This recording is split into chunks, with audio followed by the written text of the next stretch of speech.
chamada então, pessoal, fossa tectônica, né? Não confundam com fossa oceânica que nós já estudamos no movimento convergente, beleza? Só que a fossa tectônica também é conhecida como, existe um outro nome tão técnico quanto, como Rift Valley. Ah, Bruno, eu lembro de ter ouvido falar esse nome aqui em algum momento da minha história como estudante, Rift Valley. Porque é o seguinte, rift em inglês significa trinca, uma pequena fratura. Valley é o vale, é a forma de relevo, nesse caso aqui um grande rebaixamento, fruto da distensão da placa tectônica. O rift, que seria essa pequena fratura, é essa pequena fratura, essa trinca, que deu origem a todo esse movimento em função do extravasamento magmático. Então, de um rift, de uma fratura, a gente tem a formação de um grande vale tectônico, Rift Valley.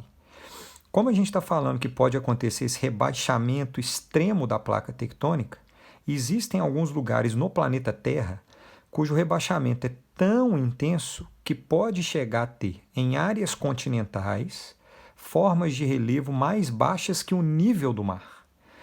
Quando esse relevo acontece, fruto de um movimento tectônico que produz esse rebaixamento, damos o nome de depressão absoluta. Absoluta.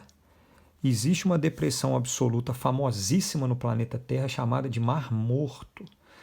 Existem algumas outras depressões absolutas no planeta Terra também, vou dar exemplo aqui agora.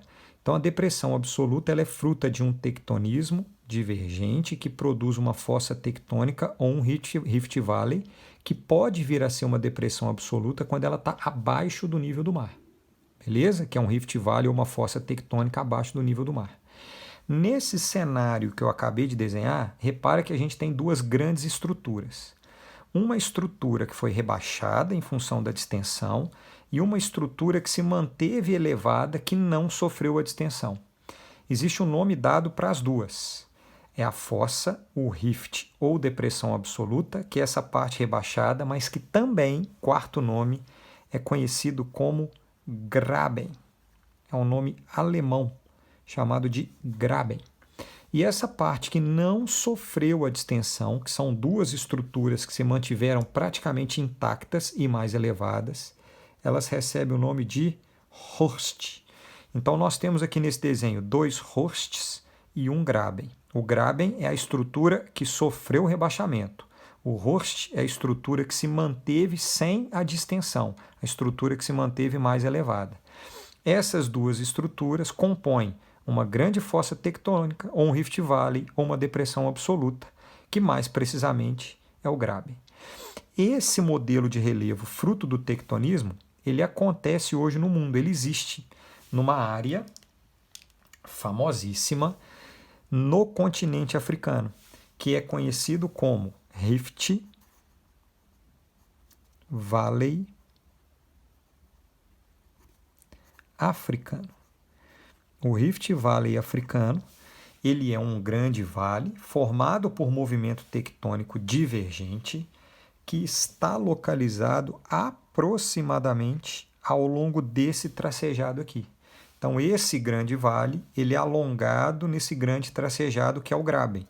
Horst são as duas outras bordas e Graben é o meio. Hoje em dia, existe a formação de um movimento tectônico na África, uma parte da África vindo para a nossa esquerda e outra parte da África para a nossa direita.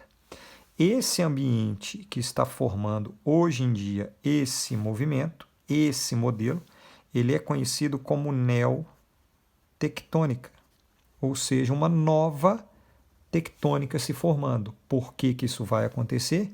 Porque essa neotectônica vai produzir daqui a alguns milhões de anos novas placas tectônicas. O que eu estou querendo dizer com isso? Que existe a possibilidade, isso provavelmente vai acontecer em alguns milhões de anos, da África se dividir em dois continentes, em função desse movimento tectônico, porque já existem regiões na África de depressão absoluta na área do Rift Valley, ou seja, áreas que já estão abaixo do nível do mar.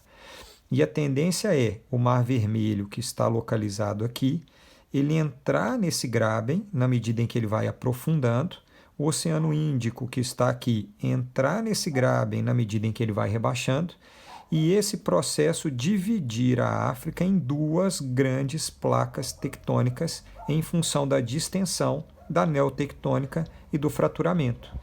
Por isso a gente tem a formação de um movimento construtivo, além do extravasamento magmático formar novos materiais. Esse movimento construtivo também gera a formação de novas placas, constrói novas placas. Então este movimento, só para vocês entenderem, ele é o fruto, ele é a origem, na verdade, da fragmentação de alguns continentes. Ô Bruno, então peraí, a Pangeia, que é o supercontinente que já existiu no planeta Terra, fragmentou em função desse movimento divergente, dessa separação entre placas? Exatamente. De um lado, por exemplo, existia a América do Sul e do outro lado a África. E houve esse movimento de distensão, o Oceano Atlântico se forma ocupando todo o Rift Valley e os dois continentes, a América do Sul e a África, eles se separam por meio de um movimento divergente ou construtivo. Beleza, galera? Abraço a todos.